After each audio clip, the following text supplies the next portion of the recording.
وہ اللہ سے راضی ہیں، اللہ ان سے راضی، اللہ ان سے راضی۔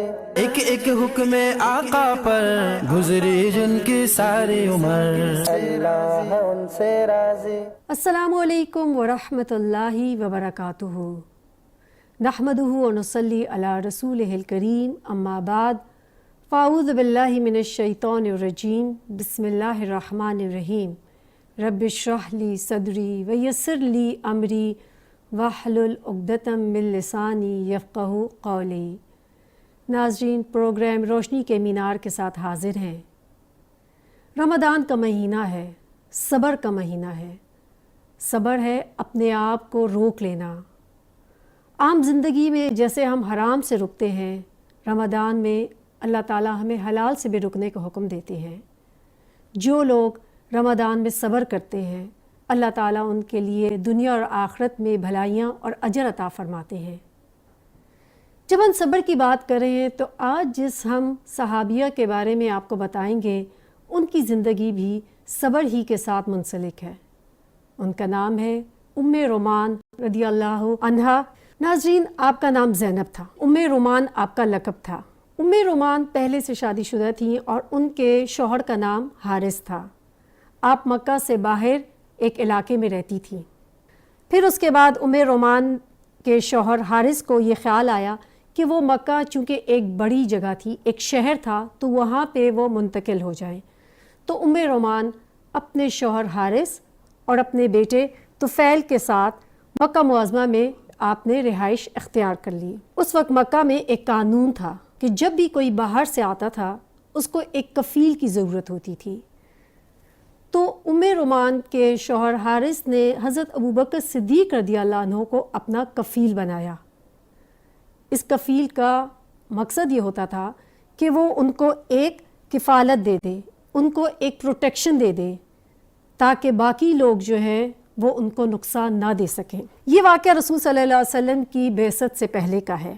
ام رومان اپنے شوہر کے ساتھ نہایت اچھی اور خوشی سے زندگی گزار رہی تھی مکہ معظمہ میں، لیکن اللہ کو کچھ اور ہی منظور تھا، اور اس میں آپ کے شوہر حارث کا انتقال ہو گیا۔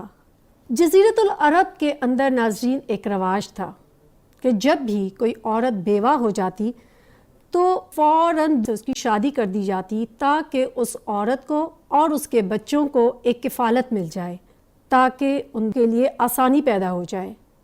جب ام رومان کے شوہر حارث کا انتقال ہو گیا تو حضرت ابوبکر صدیق رضی اللہ عنہ نے آپ سے شادی کر لی، اور اس طریقے سے آپ کو ایک بہت ہی اعلیٰ مقام عطا فرمایا گیا، کیونکہ حضرت ابوبکر صدیق جو ہے اللہ کے رسول صلی اللہ علیہ وسلم کے سب سے قریبی صحابی تھے۔ ناظرین، حضرت ابوبکر صدیق رضی اللہ عنہ سے شادی کر کے آپ کے 2 بچے ہوئے۔ آپ کے بیٹے کا نام عبد الرحمن تھا، اور آپ کی بیٹی جن کا نام سیدہ عائشہ رضی اللہ عنہا تھا، جو بعد میں ام المومنین بنی تھی اور اس کا شرف حاصل کیا تھا۔ ہم جانیں گے کہ ام رومان مسلمان کیسے ہوئی۔ ام رومان رضی اللہ عنہا اپنے شوہر حضرت ابوبکر صدیق اور بیٹے طفیل کے ساتھ بہت اچھی ہنسی خوشی زندگی گزار رہی تھی۔ پھر ایک دن ایسا آیا کہ اللہ کے رسول صلی اللہ علیہ وسلم نے جب نبوت کا دعویٰ کیا تو ان پر سب سے پہلے ایمان لانے والے حضرت ابوبکر صدیق رضی اللہ عنہ تھے۔ حضرت ابوبکر صدیق نے جب آپ صلی اللہ علیہ وسلم پر ایمان لائے تو سب سے پہلے آ کر اپنی بیوی ام رومان کو بتایا۔ انہوں نے کہا کہ یہ میری ذمہ داری ہے کہ میں اللہ کے رسول صلی اللہ علیہ وسلم کی اب مدد کروں۔ تو آپ اپنی بیوی حضرت ام رومان کے پاس آئے اور ان کو اسلام کی دعوت دی۔ حضرت ام رومان چونکہ ایک بہت اچھی بیوی تھی، انہوں نے فوراً آپ کی بات مان لی اور اسلام قبول کر لیا۔ حضرت ابوبکر صدیق رضی اللہ عنہ ان کے اسلام لانے کی خوشخبری لے کر آپ صلی اللہ علیہ وسلم کے پاس گئے۔ آپ صلی اللہ علیہ وسلم ام رومان کے اسلام قبول کرنے کی خبر سن کر بہت خوش ہوئے، اور آپ صلی اللہ علیہ وسلم حضرت ابوبکر صدیق کے گھر میں وقتاً فوقتاً آتے رہتے تھے، اور دونوں میاں بیوی آپ کو ہمیشہ خوش آمدید کہتے تھے، کیونکہ اللہ کے رسول صلی اللہ علیہ وسلم اس گھر کو باقی تمام گھروں سے زیادہ محفوظ فیل کرتے تھے۔ اس طرح رومان کا گھر جو ہے وہ خوشیوں سے بھر گیا۔ آپ خود بھی اسلام میں جب آئی، حضرت ابوبکر صدیق کے ساتھ آپ نے تعاون بھی کیا۔ حضرت ابوبکر صدیق رضی اللہ عنہ جو ہے جب لوگوں کو اسلام کی تعلیم دیتے تو ان کو گھر سے بھی پوری ایک سپورٹ مل رہی تھی، اور یہ بہت بڑی ایک خوش نصیبی تھی جو حضرت ابوبکر صدیق اور حضرت رومان کے حصے میں آئی۔ ان کی خوش نصیبی کا کیا کہنا کہ اللہ کے رسول صلی اللہ علیہ وسلم وہاں پر آتے، قرآن کی تلاوت آپ نے حضرت ابوبکر صدیق رضی اللہ عنہ کے ہی گھر میں کی، اور اس طریقے سے فرشتوں کا نزول اور وحی بھی حضرت ابوبکر صدیق کے گھر میں ہوتی۔ ناظرین، حضرت ابوبکر صدیق وہ شخص تھے کہ جو غلاموں کو آزاد کرتے تھے، صدقہ خیرات بہت زیادہ کرتے تھے، اور یہ سب کچھ ایک سپورٹیو اور ایک اچھی بیوی کے تعاون کے بغیر پاسبل نہیں ہے۔ تو رومان نے اپنے شوہر کا ہر وقت ساتھ دیا۔ رومان کی زندگی کے بارے میں مزید جانیں گے ایک بریک کے بعد۔ ناظرین، ویلکم بیک، السلام علیکم ورحمۃ اللہ وبرکاتہ۔ ہم بریک پر جانے سے پہلے حضرت رومان کی زندگی کے بارے میں جان رہے تھے، کس طریقے سے وہ اسلام میں داخل ہوئی اور کس طریقے سے اللہ تعالیٰ نے ان کے گھر کو برکتوں سے بھر دیا۔ حضرت ابوبکر صدیق اپنی بیوی کی حوصلہ افزائی پہ بہت خوش ہوتے تھے۔ صرف وہ دین میں ہی حضرت ابوبکر کو سپورٹ نہیں کرتی تھی، بلکہ رومان اپنے بچوں کی نہایت بہترین طریقے سے پرورش بھی کرتی تھی، اپنے شوہر کی ضروریات کا خیال بھی کرتی تھی۔ اور کتنی دلچسپ بات ہے کہ ان کے گھر میں ایک ایسی کلی پرورش پا رہی تھی جو بعد میں اللہ کے رسول صلی اللہ علیہ وسلم کی زوجہ بننے والی تھی۔ حضرت ابوبکر صدیق رضی اللہ عنہ کی بیٹی حضرت عائشہ، رومان کی یہ بیٹی جو آپ صلی اللہ علیہ وسلم کی بیوی بھی، جب ہجرت کا حکم آ گیا تو اللہ کے رسول صلی اللہ علیہ وآلہ وسلم حضرت ابوبکر صدیق رضی اللہ عنہ کے گھر گئے اور ان کو خوشخبری سنائی کہ اللہ تعالیٰ نے ہجرت کی اجازت دے دی ہے۔ حضرت ابوبکر صدیق بہت خوش ہوئے اور فرمایا کہ میں نے 2 اونٹیاں آلریڈی اس کے لیے تیار کر رکھی ہیں۔ آپ صلی اللہ علیہ وسلم حضرت علی رضی اللہ عنہ کو اس لیے چھوڑ کے گئے کہ وہ ان کی تمام جتنی بھی لوگوں کی امانتیں ہیں وہ واپس کر کے ان کی بیوی اور ان کو بیٹیوں کو پھر لے کر مدینہ آ جائیں۔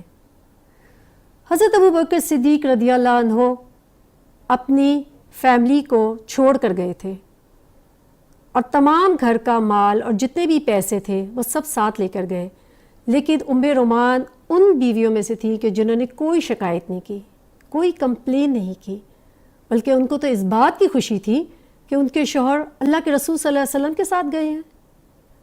آپ صلی اللہ علیہ وسلم نے حکم دیا کہ اس کے بعد رومان کے بیٹے عبد الرحمن رومان کو حضرت عائشہ کو لے کر مدینہ چلے آئیں، اور اس طریقے سے یہ لوگ مدینہ پہنچ گئے۔ تو مدینہ پہنچ کے پھر حضرت عائشہ کی رخصتی ہوئی۔ رومان کے لیے یہ ایک بہت بڑا ایک شرف تھا، ایک بہت بڑی برکت کی بات تھی۔ اللہ کی طرف سے وہ نوازی گئی تھی کہ اللہ تعالیٰ نے ان کو اتنا بڑا رتبہ دیا۔ مدینہ منورہ پہنچ کے مسجد نبوی بنائی گئی، اور اس کے ارد گرد تمام صحابہ کے گھر تھے۔ حضرت ابوبکر صدیق کا گھر آپ صلی اللہ علیہ وسلم کے حجرے سے بہت ہی قریب تھا۔ آپ صلی اللہ علیہ وسلم حضرت عائشہ کے ساتھ ایک جنگ میں ساتھ گئے تھے، اور واپسی پر حضرت عائشہ رضی اللہ عنہا کے اوپر ایک بہتان لگ گیا۔ رومان کو جب یہ بات پتہ لگی تو آپ کے لیے بہت ہی غم کی بات تھی۔ کسی بھی عورت پر اگر اس کی بیٹی پر کوئی الزام لگا دیا جائے تو واقعی یہ برداشت کرنا بہت مشکل ہے، لیکن رومان نے بہت ہی خوبصورت طریقے سے، بہت ہی عمدہ انداز میں اس تمام معاملے کو سنبھالا۔ آپ نے حضرت عائشہ رضی اللہ عنہا کو یہ نہیں بتایا کہ ان کے اوپر کیا الزام لگا ہے، لیکن کچھ عرصے بعد حضرت ابوبکر صدیق کے ایک رشتہ دار نے حضرت عائشہ رضی اللہ عنہ کو بتایا کہ اس وقت پورے مدینہ میں ان کے بارے میں کیا خبریں پھیلی ہوئی ہیں۔ حضرت عائشہ کے لیے یہ چیز برداشت کرنا نہایت مشکل تھا۔ آپ کو جب یہ بات معلوم ہوئی تو آپ نہایت پریشان ہوئی۔ آپ حضرت ابوبکر صدیق اور رومان کے پاس آ گئی۔ آپ سارا وقت روتی رہتی تھیں، اور اس وقت رومان نے آپ کو بہت سہارا دیا۔ رومان نے بہت ہی شفقت بھرے انداز میں حضرت عائشہ کو بہت ہی خوبصورت نصیحت کی۔ آپ نے فرمایا، میری پیاری بیٹی، غم نہ کر، جب کوئی عورت اپنے شوہر کی محبوب نظر ہوتی ہے تو اس کی سوکنیں بھی ہیں، تو اکثر و بیشتر ایک قسم کی صورتحال سے دوچار ہونا پڑتا ہے، لیکن جو دل اللہ تعالیٰ کے ساتھ جڑے ہوتے ہیں وہ اللہ کی یاد سے غافل نہیں ہوتے۔ آزمائش کی گھڑیوں میں وہ اللہ کو یاد کرتے ہیں تو اللہ بھی ان کی لاج رکھتا ہے۔ اور اس کے بعد مزید جانیں گے کہ اس قصے کے بعد حضرت عائشہ رضی اللہ عنہ کی اللہ تعالیٰ نے کیسے برات کی ایک بریک کے بعد۔ السلام علیکم ورحمۃ اللہ وبرکاتہ۔ ویلکم بیک ناظرین۔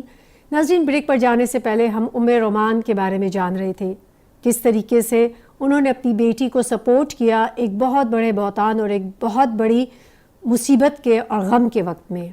ناظرین، اللہ تعالیٰ ہر انسان جس پہ کوئی جھوٹا الزام لگ جائے، کوئی مشکل آ جائے اور وہ بے گناہ بھی ہو تو اللہ تعالیٰ اس کی ضرور مدد کرتے ہیں۔ اللہ تعالیٰ نے حضرت عائشہ رضی اللہ عنہ کی برات نازل کی اور سورہ نور کی آیات جو ہیں، کتنی آیات، 10 آیات 11 سے لے کے 20 تک اللہ تعالیٰ نے حضرت عائشہ رضی اللہ عنہ کے حق میں نازل فرمائی۔ یہ بہت بڑا ایک درجہ تھا جو رومان کی بیٹی کو ملا تھا۔ ناظرین، آپ صلی اللہ علیہ وسلم حضرت رومان کی تربیت پہ ہمیشہ ان کی تعریف کرتے تھے۔ رومان حضرت عائشہ رضی اللہ عنہ کو کبھی کبھار تربیت کے لیے جھڑکتی بھی تھیں، ان پر سختی بھی کرتی تھیں، اور آپ صلی اللہ علیہ وسلم خاص رومان سے کہتے تھے کہ میری خاطر اس پر سختی مت کیا کرو۔ غزوہ حنین کے دوران سیدنا رومان قضاء الہی سے جا ملی۔ اللہ کے رسول صلی اللہ علیہ وسلم نے ان کو خود قبر میں اتارا اور نہایت خوبصورت الفاظ ان کے حق میں فرمائے۔ آپ نے فرمایا، جس کو یہ چیز پسند ہو کہ وہ کسی ایسی عورت کو دیکھے جو جنت کی حور ہو تو وہ رومان کو دیکھ لے۔ اللہ کے رسول صلی اللہ علیہ وسلم نے رومان کے حق میں مغفرت کی دعا کی۔ اللہ تعالیٰ ان پہ اپنی رحمت کی برکھا برسائے۔ ناظرین، رومان ایک بہت ہی طاقتور اسٹرانگ پرسنالٹی کی تھی، جنہوں نے اپنی بچوں کی بہت اچھی تربیت کی۔ رومان وہ تھیں کہ جنہوں نے اپنے شوہر کے ساتھ ہر مشکل میں کھڑی رہیں، تعاون کیا، ان کو نیکی کی ترغیب دیتی تھی۔ جب حضرت ابوبکر صدیق روز غلام آزاد کرتے تھے تو وہ ان کا تعاون کرتی تھیں، صدقہ خیرات میں ان کی مدد کرتی تھی۔ رومان ایک بہت مضبوط ماں تھی اور انہوں نے اپنی بچوں کی نہایت اچھی پرورش کی۔ دنیا کے مال سے بے پرواہی تھی ان میں۔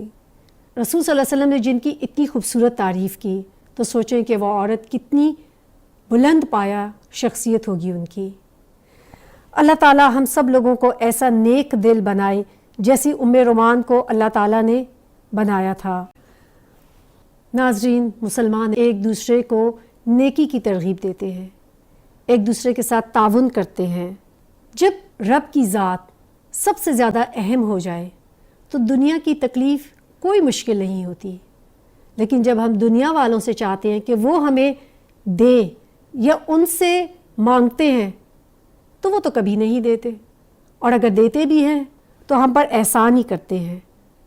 ہمارا مقصد کیا ہے کہ ایز اے عورت ہمیں اپنے شوہر کے ساتھ کھڑے ہونا ہے، اچھے حالات میں بھی، مشکل حالات میں بھی، اور اسی صبر پر اللہ تعالیٰ زندگی آسان کر دیتا ہے۔ ایک عورت پہ بہت بڑی ذمہ داری ہے اپنے گھر کی اور اپنے بچوں کی۔ جیسے اللہ کے رسول صلی اللہ علیہ وسلم کی حدیث کا مفہوم ہے کہ ہر ایک رائی ہے اور اس سے اس کی رعایت کے بارے میں سوال کیا جائے گا۔ تو ہم یہ سوچیں کہ کہیں ایسا تو نہیں کہ ہم اپنے بچوں کی دنیا کی زندگی بنانے میں اتنے مشغول ہو جائیں کہ ہم ان کی آخرت ہی بھول جائیں۔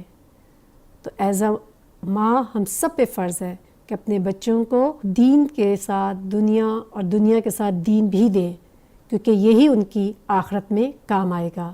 جزاکم اللہ خیر کثیرا۔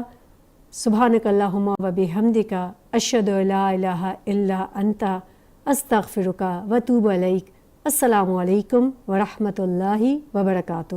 وہ اللہ سے راضی ہے، اللہ ان سے راضی، اللہ ان سے راضی۔ ایک ایک حکم آقا پر گزری جن کی ساری عمر، اللہ ان سے راضی۔